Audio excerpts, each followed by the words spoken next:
শৃঙ্খলাবোধ বজায় রাখতে হবে, কারণ শয়তান চেষ্টা করবে যেন আমরা গুনাহগার হই, যেন আমাদের মধ্যে কি অসৎ আচরণ তৈরি করে দিবে। না, এটা সুন্দর না।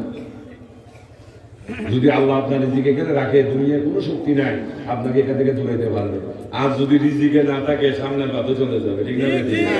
যেহেতু আমরা বিশ্বাস করেছি তকদিরের ভালো মন্দ, যাক আলহামদুলিল্লাহ, শুকরিয়া আদায় করবেন আল্লাহ। ওরা আদর্শে খাইবে, কারণ আমাদের খাসলতা আমাদের রিজিক কমে যাচ্ছে। হযরত উসমানকে আল্লাহ এত বেশি ধন সম্পদ দিয়েছেন, যার উপাধি আল্লাহ দিয়েছেন উসমান গনি। সুবহানাল্লাহ। গনি মানে ধনী। শেষ পর্যন্ত রাসূলের দরবারে গিয়ে বলতেছেন, ইয়া রাসূলুল্লাহ, আমাকে দোয়া করে সম্পদ কমাই দেন, দোয়া করেন আমাদের সম্পদ কমে যায়। এটা পাগল না? এই পর্যন্ত আমি তো কোনোদিন ভাই না একটা মুরিদ যে দোয়া করে আমার সম্পদ কমাই দেন। আরো ইমানের কথা হয় না, আরো শুরু করেছে ফ্যাটের কথা। ফুট গেছে বিদেশে, মাইনে গেছে এই দেশে, দোয়া করেন মানে টাকা আনে। আর ওসমান রাদিয়াল্লাহু তাআলা কাছে, নবীর কাছে সম্পদ বাড়াইতে কমাইতে। তো রাসূল বলতেছেন দোয়া করতে হবে না, একটা আমল করো। কি? খাওয়াটা হাঁটাহাঁটি করে খাইও, হাঁটতে হাঁটতে খানা খাইও, দেখবে রিজিক কিভাবে নামে যাচ্ছে। তুমিও ধন সম্পদ কমে যাওয়ার জন্য, কারণ এই সম্পদ কমার উদ্দেশ্য কি? রাসূল থেকে দূরে সরে যাচ্ছে। তো যারা দুনিয়ায় বিবর হয়, তারা কখনো আল্লাহ পর্যন্ত পৌঁছতে পারে না। কারণ দুনিয়া হচ্ছে আল্লাহ পাবার বড় বাধা। সংসার করা দুনিয়া নয়। স্ত্রীকে পর্দার মধ্যে রাখি শ্রম দিয়ে তাদের রিজিকের ব্যবস্থা করার নাম দুনিয়া। যে জিনিসটা খপ করে আবার আল্লাহ থেকে সরে গেলে, ওটার নাম দুনিয়া। উনি দাঁড়াইলেন, খানা নিয়ে খাইয়ে রিজিক সম্পদ কমে যাইতে, সাথে সাথে বিবেকে ডাক দিলেন, না ওসমান, এটা আল্লাহ নিয়ে এটার প্রতি অশ্রদ্ধা করা যাবে না। সাথে সাথে বসে যাইতেন এবং আদর সহকারে খাইয়া আল্লাহ শুকরিয়া দিবেন। বহুবার চেষ্টা করেছেন। এরপরে রাসূলের দরবারে গেলেন, রাসূল, আমি অনেক চেষ্টা করেছি, পারতেছি না। আমার রাসূল বলে, তোমার সম্পদ কমবে না। সুবহানাল্লাহ। তাহলে আজকে আমাদের ধন সম্পদ কমার কারণ কি? আমরা হাতে খাইতেছি, না আছে বিসমিল্লাহ, খাওয়ার পর না আছে আলহামদুলিল্লাহ। খাইতে দিবা কেমন? আজকে যদি এখানে বিরিয়ানি খাইতে বদনামি করে, কালকে আমার লোকজন ভাড়া দিবে যদি আসি আরেকবার, যে ওই লোকটা যেন এখানে ঢুকতে না পারে, খাইয়ে বদনামি করছে। আল্লাহ কি যারা আল্লাহ নিয়ে শুকরিয়া আদায় করে না, তাদের জন্য এত খাওয়ার জন্য আল্লাহ এত ব্যতিব্যস্ত হয়ে গেছে নাকি? এই জন্য সবাই মহাব্বত করে মোনাজাত করে শৃঙ্খলাভাবে বসবেন।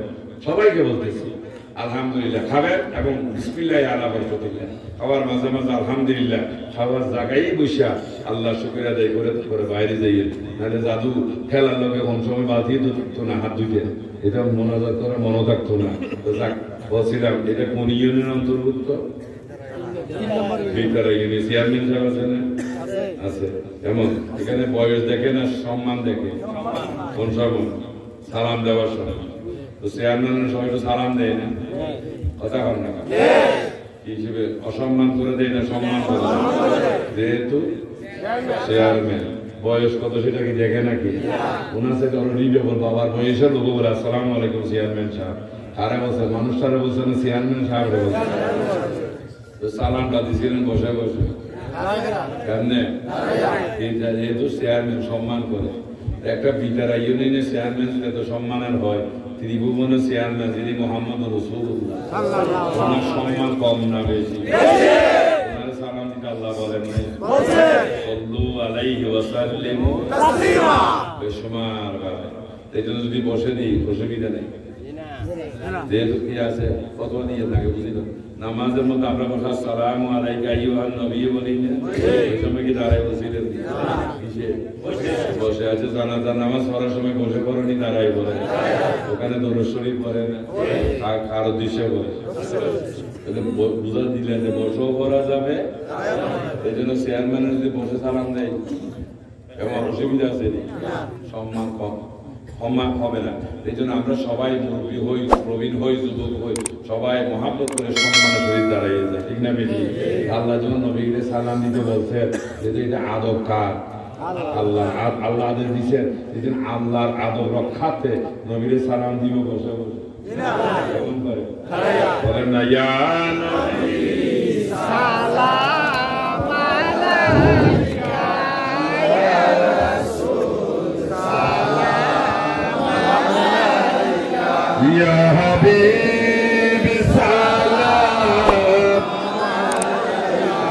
সালাওয়াতুল্লাহ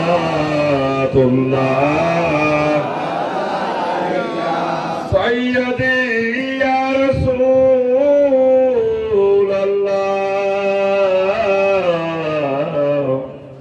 ওয়া সাল্লামা আলাইকা ইয়া হাবিবাল্লাহ ইয়া মুহাম্মদ নাম পিয়ারা আরশ पर हकने पुकारा सस पैगंबर है हमारा सलावतुल्लाह या नबी सलाम या रसूल सलाम या हबीब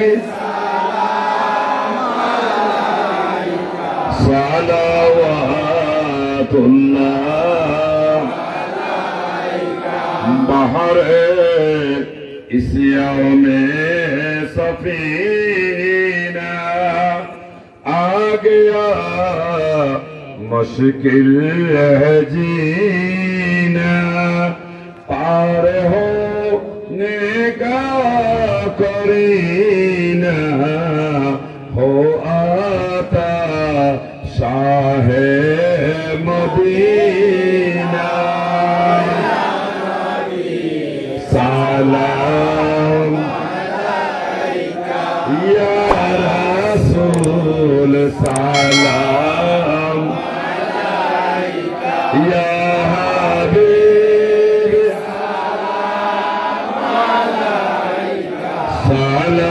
सलावत अंत शम्sun anta badurun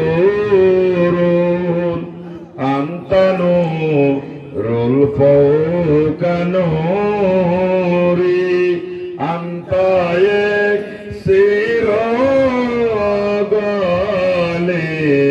anta misbahu suduri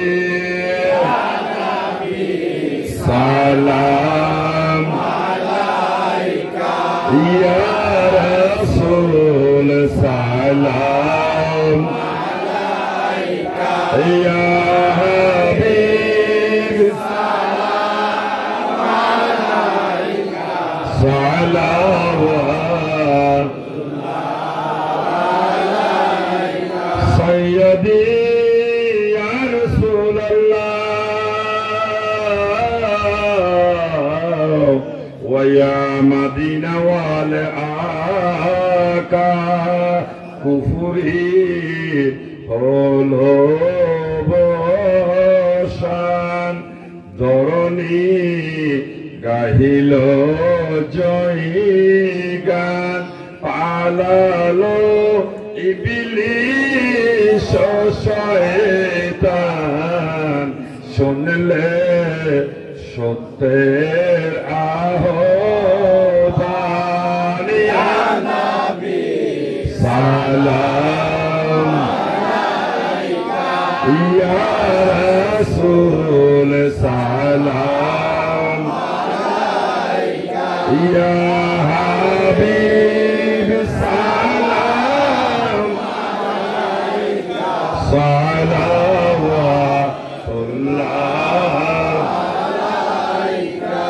بلغ العلا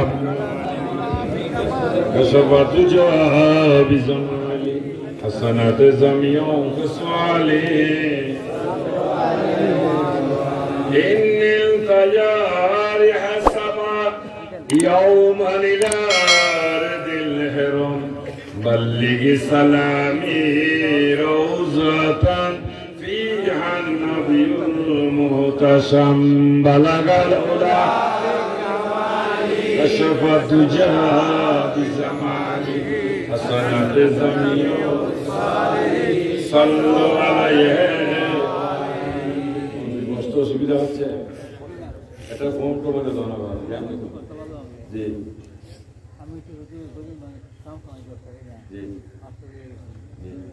সহযোগিতা তো আলহামদুলিল্লাহ ইনশাআল্লাহ غير حاضرين قرن بلغ العلا بكماله كشف الدجى بجماله حسنت الزميع صلوا عليه يا مصطفى يا مجتبى ارحم على عصياننا مجبورات أماننا فضلا وجنبا والكريم بلغ العلا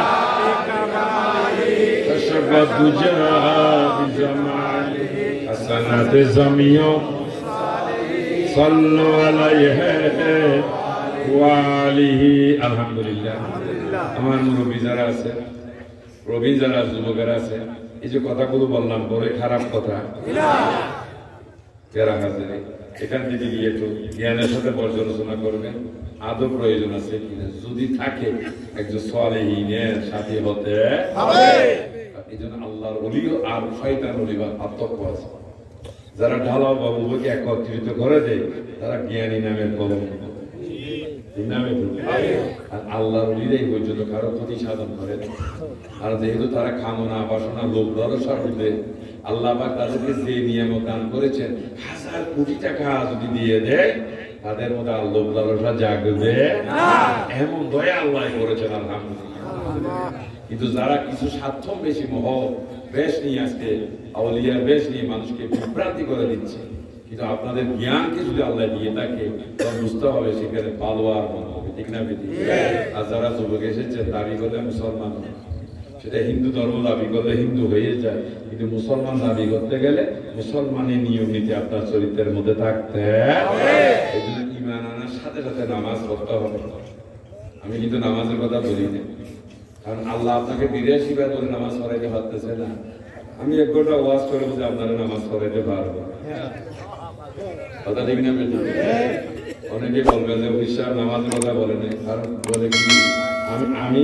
আমি মানুষ আল্লাহ সৃষ্টি যেখানে আল্লাহ করেন আপনাকে কয়বার বলছে 82 বার আল্লাহ আপনাকে নামাজ পড়াইতে পারতেছে না আর আমি বুঝি জীবনও পারতাম একজন আল্লাহর গোলাম হয়ে চেষ্টা করবো কোন জায়গায় 20টা নামাজ পড়তে দিতেছে ওইখানে গিয়ে একটা চেষ্টা দিয়ে কোথায় মারি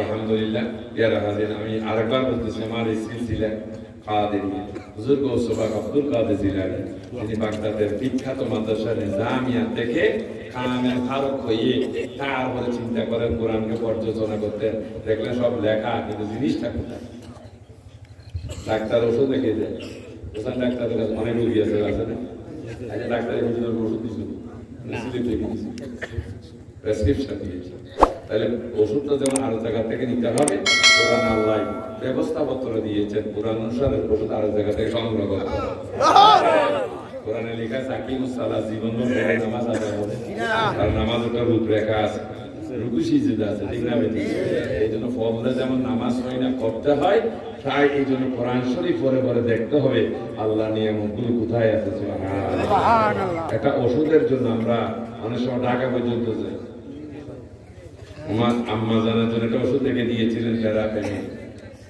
এটা চিটাগাঙ্গের বাজারে খুঁজে পাই না বললাম ডাক্তার কি ওষুধ লিখে দিলেন বাজারও নাই ভাই ওই কোথেকে আইছেন আমরা বললাম হালি শহর থেকে ভাই নাম নতুন নামছেন নি নতুন আর পুরাতন কি ডাক্তার যখন ওষুধ নাম লিখছে এটা পৃথিবীর যে কোনো দেশে আছে বুঝেন ওটা আপনার আমার দরকার ওর আমার ভাই সাহেব শফিকুর রহমান যারা দিয়ে কুমিল্লার আত্মীয়তা আলহামদুলিল্লাহ ফোন দিলাম ঢাকাতে এদের একটা ওষুধ পরক্ষণে মিরপুর রোডে লাস ফার্মা ঠিক আছে লাস ফার্মা নামে একটা ওষুধের দোকান আছে ওখানে গিয়ে পাওয়া গেছে তাহলে ডাক্তারে লেখলে সে জায়গায় না থাকলে যদি ঢাকা থাকে ঢাকা না থাকলে জিনিসটা হলো পাকিস্তানে ওষুধটা কিন্তু পাকিস্তানে আমাকে প্রয়োজন মতো পাকিস্তান যাইতে হইতো হবে এই জন্য আল্লাহ বলতেছেন যখন আমি কোরআনে ঘোষণা দিয়েছি কোথাও না কোথাও এই নিয়ামত আছে আল্লাহ রাসূল বলতেছেন যদি সুদান থেকে যদি টাকা যাও আমি রাসূল তোমাদের জন্য আল্লাহ নিয়ামত সম্পর্কে বলতেছিলাম উতলুল ইলমা ওয়ালাউ কানা বিসি দরকার হলে সিনদেশে হলো যদি একজন নিয়ামত আল্লাহ সেখানে থাকে এই জন্য খেয়াল রাখবেন তরিকত মানে একটা আদর্শের জীবন, শৃঙ্খলা জীবন, মহাব্বতের জীবন। এখানে বিশৃঙ্খলা নেই। যারা তরিকতের অপকর্ম করে তাদের প্রতিষ্ঠা আমাদের গায়ে এখানে উঠাই দিবে। আমরাও কিন্তু আপনাদের বিরুদ্ধে ভোট করে দেবো আমাদের মধ্যে। যারা অপরাধ করতেছে তাদেরকে বিরুদ্ধে রাখবে না। আমরা তো আসলে বিরোধী কোনো কার্যকলাপ লিপ্ত হই না, হয়েছি না? নারী পুরুষ একসাথে জিকির করছিলাম, তো অপবাদ দিচ্ছে।